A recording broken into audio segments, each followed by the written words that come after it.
प्रफुल्ल दास आपण मानकु स्वागत करुच्ची Utkal fast news 24 रु एथर आसतु शुणा संपूर्ण संवाद केन्द्रापड़ा खबर। चाषी मारण नीति को तुरंत प्रत्याहार दाबी को नहीं विभिन्न दलर जिलापाल कार्यालय सम्मुखें धारणा एवं विक्षोभ प्रदर्शन।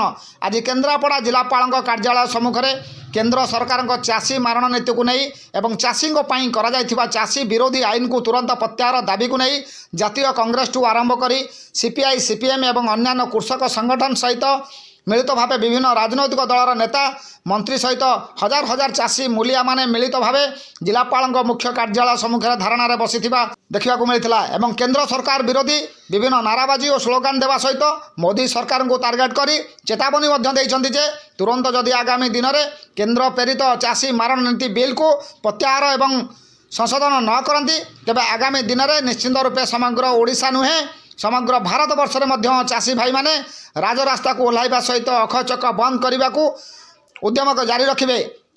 तेरे जिलापाल अनुपस्थित अतिरिक्त जिलापाल श्रीजुक्त बसंत कुमार राउत को भेटी केंद्र सरकार विरोधी एक दाबीपत्र प्रदान कर विशेष सूत्र खबर नेबारु जनापड़ी। केन्द्रापड़ारू आम चीफ बीर रिपोर्ट उत्कल फास्ट न्यूज 24। नमस्कार।